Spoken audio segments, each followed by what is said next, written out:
Okay, part 22. Let's go. Last video, we completed the capture of two guys, one of which we already had, which was a Lairon, and the other of which was a Quagsire. And we need to sneak past this guy. Quagsire, named my, the name I always name Quagsire is MuddyBuddy. And let's see who else is in this route besides Lairon. Okay, it's more Lairons. But we gotta see which ability he has. Peladon is able to run away, good. We gotta see what ability he has, what nature he is. He's only level 16, so he will require some training up. But wait, no, Spin does in the next route over. I was about to say that's hilarious because that appears here normally, but Spin does in the next route over. So, okay, right now I'm just gonna run and get to. I want to see what our Quagsire looks like. See if he's a good nature. See if he's of course, you know, the stats are you know, water special, ground is physical, so it's gonna be something. So let's check out what he has. Another water type. I guess water is the most common type. So okay, so he's got damp, and quiet is actually pretty good because Quagsire is already slow as dirt, and some extra special attack will help out with surfs and stuff. So that's a pretty good nature. Like I said, I don't, because this is a Nuzlocke, damp is actually pretty darn valuable. Especially if it's stuff. Oh yeah, we're definitely gonna have it. This would be great utility against any future Electrodes we might encounter in like the. I think those are all optional to fight in the Aqua Hideout.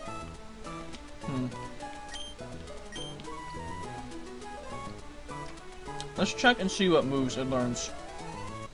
Alright, its next three moves are Amnesia, Yawn, and Earthquake. Earthquake is in like the 40s, so yeah, I think we want to use this guy. The question is who we're going to put him over for the moment. I guess maybe Raigeki? We don't really need Belladonna at the moment, so I guess we'll put her up. Since we've already captured everything we need at the moment. So, yeah, I like this guy for the next gem.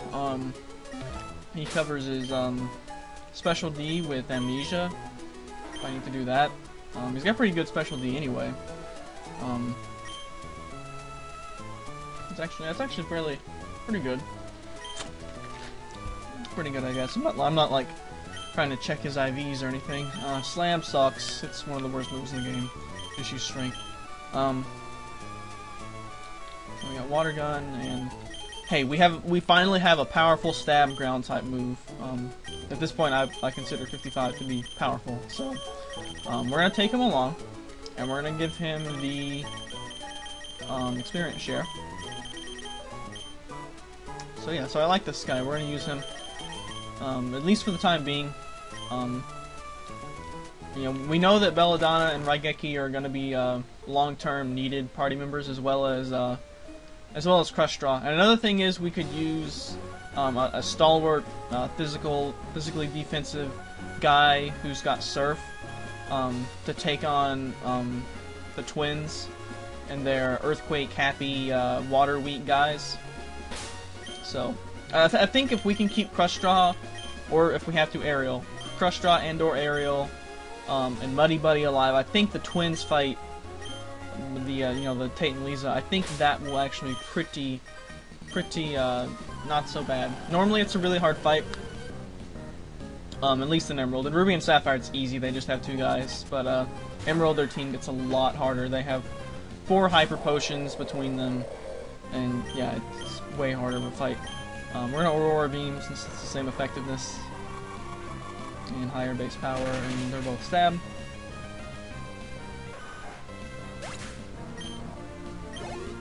And yeah, Crestro is still going to be our main guy, but we're also going to be going up against Team Magma soon, so getting some water and ground attacks will be useful there. And I probably should have left him in on a grass type, but whatever, should be fine.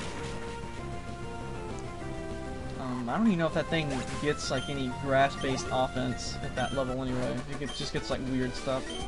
It's like Fake Out, maybe Feint Attack. I don't know what this guy has. I know he's a. Is this the time of the video of the LP where I get to go on my rant about Pokemaniacs? I guess so. This is the number one thing I hate about what Ruby and Sapphire did to the game, is they took Pokemaniacs from being like cool-looking guys with you know, smexy bangs and like trench coats, and they were like awesome looking, and then now they're cosplayers, and not even like cool cosplayers either. They're just like they just walk around in dinosaur suits. But like not even like full dinosaur suits, like it's either like a dinosaur hat or yeah. And I mean, I guess their shtick is that they use monster egg group guys, but they just completely and totally destroyed Pokemaniacs for me. We had a Carbos, which I don't know if we're gonna sell that or use that.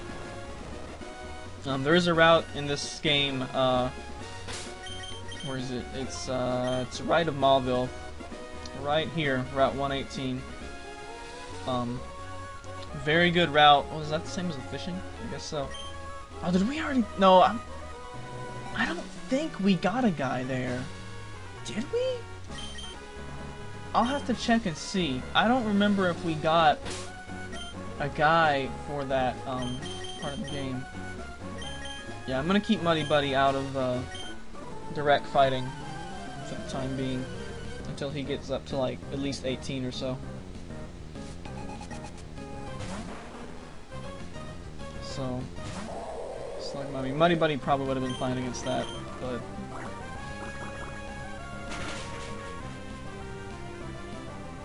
so yeah. So I guess our next new guy. Let's see. Jagged Pass is its own place, right? The place south of the, like when you come out of the volcano. I'm pretty sure that's because you normally find Grumpig there, or Spoink anyway. So I'm pretty sure it's its own place. Okay, level 17. Ooh, look at that. 3 more special attack gain than attack. I'm pretty sure Quaggire's physical attack is higher.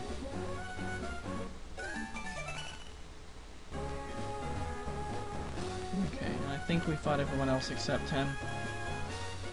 So now we go in here and we see a little storyline event. We already picked up that up there.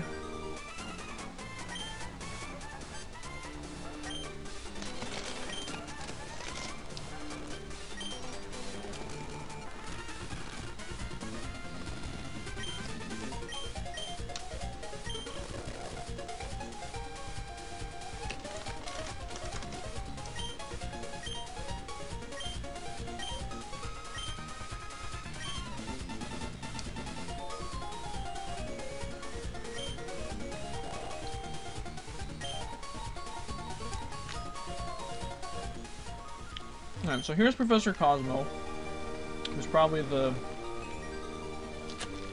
least notable professor in any of the games.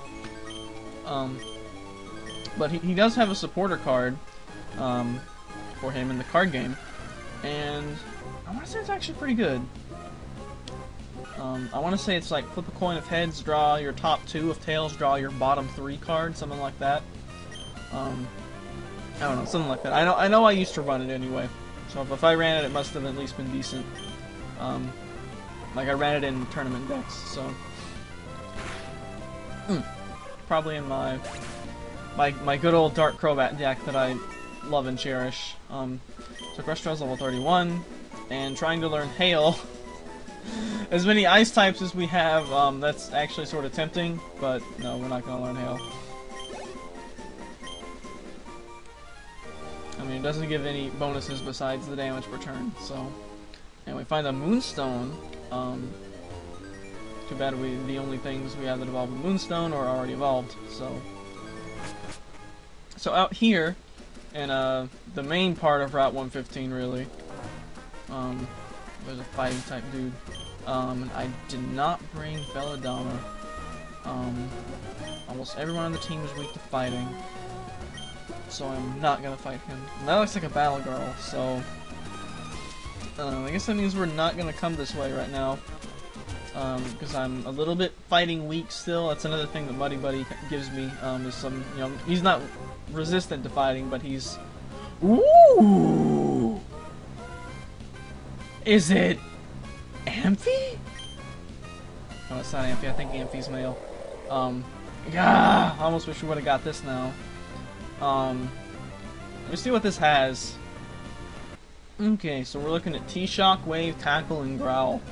None of those sound too threatening to MuddyBuddy.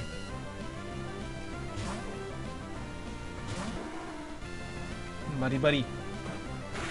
This is Tackle, which is the best thing it's got against me. With some Mud Shot.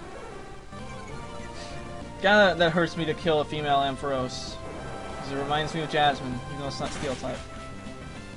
Wow, that did like nothing. Considering it was super effective stab. But oh well. Mud Shot again.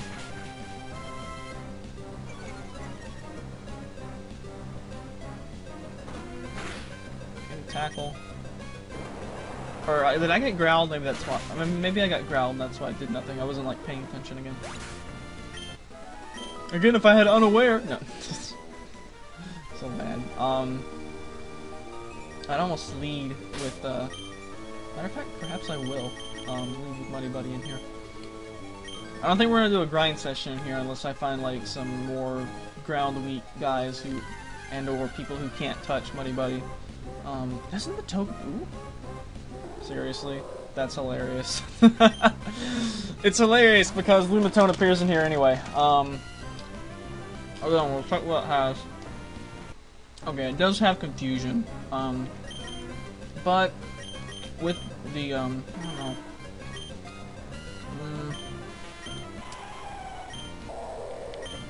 know. Actually, Boss Goddess should be fine against it.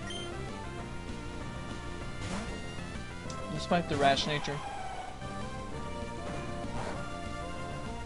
Tackle for 1. And we do have Metal Claw. Okay, Rock Throw, resisted. It's gonna resist everything. But Confusion would be the most damaging. There we go, one-shotted. Yeah, maybe we can get Boss Goddess to 23 too. That would be good.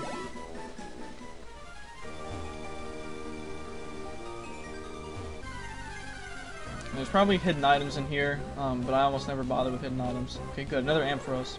This one's male, though. Some good pokes in this one. Serious. Freaking, the other one had... Oh, okay, that's doing an ineffective attack to me. Yeah, the other one had, what, Spindas and Larons that we already had? Kind of lame. Okay, yeah, that Mud Shot did way better damage. That's a 2-hit KO. Thunder Shock. I want to say that was...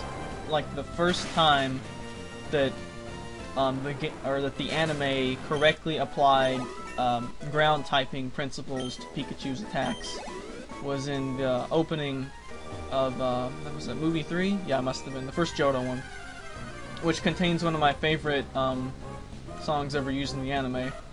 That opening where Ash battles, I want to say her name is Lisa? Lisa maybe? Yeah, I think it's Lisa.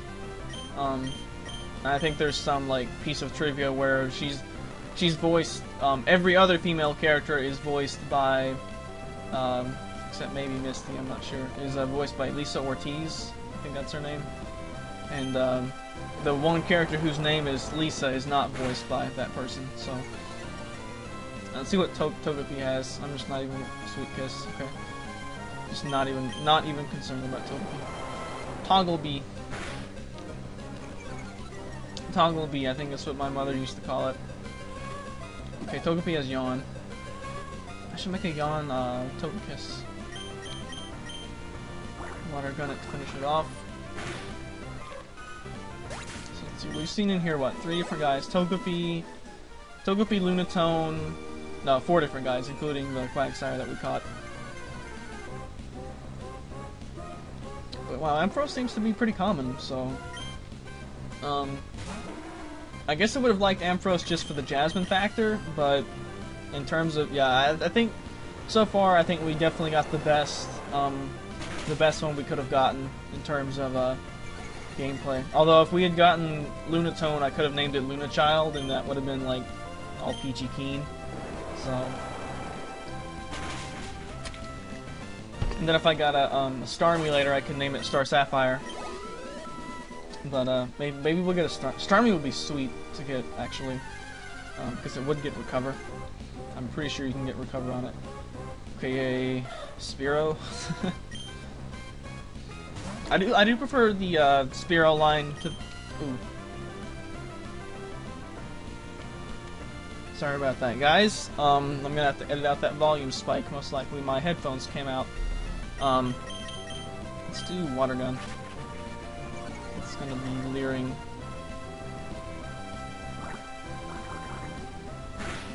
Water Gun. Okay, 2 KO. Good. Good thing we're not using physicals. Quagsire is probably one of my favorites from Gen 2. As some of you may know, Gen 2 is my least favorite generation in terms of Pokemon that were introduced. I just don't. I hate the Pokédex order for Gen 2. It's just, it doesn't make sense to me. This game is pretty good. Unova is like perfect. Like, that's one thing I have to give it up to 5th for.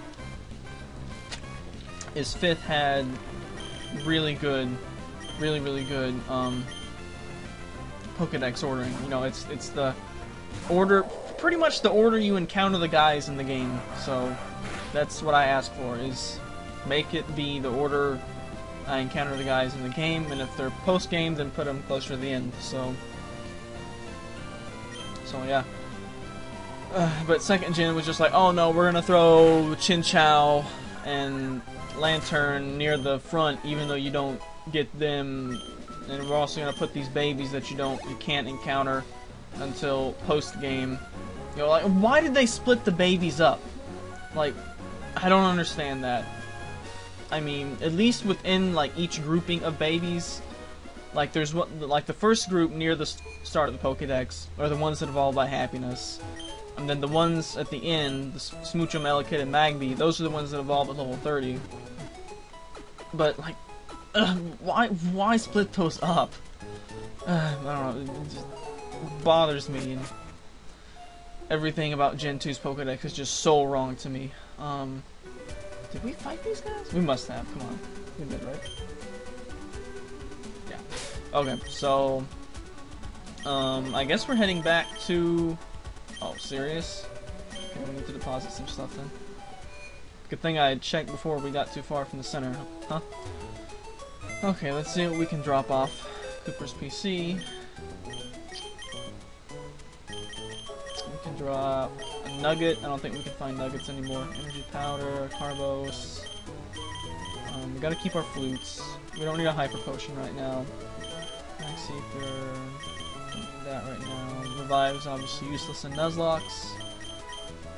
Ooh, we need to give Soft Sand to someone maybe. Well, we can give Soft Sand to somebody now anyway. Don't need Everstone. We no longer need Awakenings since we have the Blue Flute.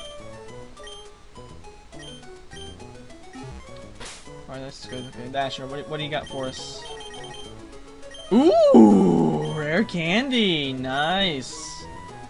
Nice, nice, nice. We will of course save those for toward the end of the game, where it gets harder to level up. You know, there's no reason to use a rare candy to go from 1 to 2, or I guess you can't really go from 1 to 2 in this game without kit cheats.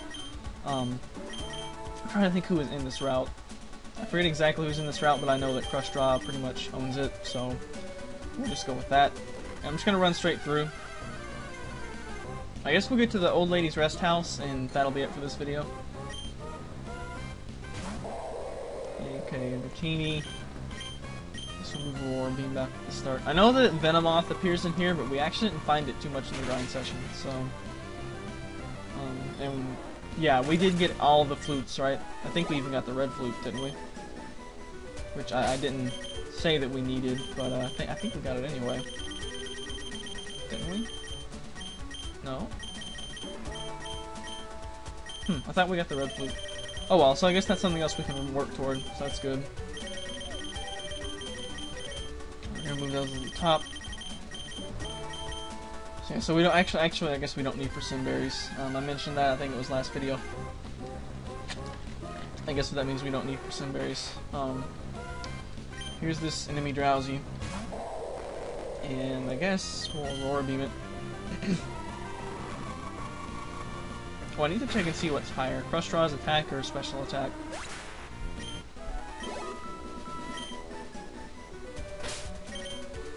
Yeah, I'm not sure if we'll use MuddyBuddy for the gym or not. He definitely has... Oh yeah, definitely special attack. He definitely has the typing for it. I just don't know if he's got the level for it yet or not. Not enough Ash. We need 100 more for a blue flute. And I want to say red flute is the third item he makes, so it's cost even more than yellow. So I doubt we'll get that. Did we even see Natsu appear previously? I'm not sure. Anyway, we'll buy this time. I always think that that Hypno and Xatu have higher special defense than defense, but I think they're actually even, or at least on Xatu, I'm pretty sure it is. I'm not 100% sure about Hypno. Here's the toys. Yeah, I remember seeing toys here. Let's see if we can take we're double their level. Double, right? 50 times 2 is 30. Yes. Good math. Bubble. That reminds me of a panel. Well, that was at PixelCon? Yeah, PixelCon that I didn't record.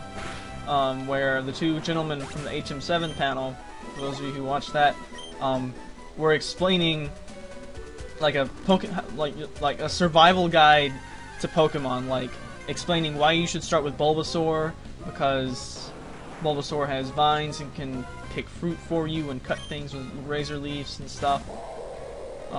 Meanwhile, Charmander is not going to be that helpful early on, and Squirtle doesn't have Water Gun. It's got Bubble, so you'll probably die before you're able to teach it Water Gun. I think we were assuming that centers don't provide you with you know, free lodging and everything like the anime, because if they did, then that's, you know, that's clearly a socialist government going on. I don't know. It was an interesting panel, and unfortunately, you guys don't get to see it. So well, that means you should come to PixelCon. But oh well. Comic-Con next year, by the way, will be in Birmingham. But I'm sure we'll talk more about that later. That was just a sweet panel that they had at PixelCon. Along with the trivia panel, which I totally dominated. Although there was like a 8-year-old kid who was like on my level. Like we were shocked at how good that kid was at the trivia panel. But anyway, so I think that's gonna do it for this video. So currently we don't have. I guess that's a good reason to not bring. If we're going up against like Team Magma and stuff, it's a good reason to not have Belladonna. So Belladonna, not in the video, not appearing in this video, except to be deposited in the box. Although I find it hilarious if she popped up in the PC, like the PC stream where we're depositing her. That would be funny. But that's gonna be it for part 22, I think. Save over that, and I'll see you guys next time for going into the Mount Chimney. You can't find anyone in Mount Chimney, right? I don't think so. Mount Chimney for versus Team Magma. Later days.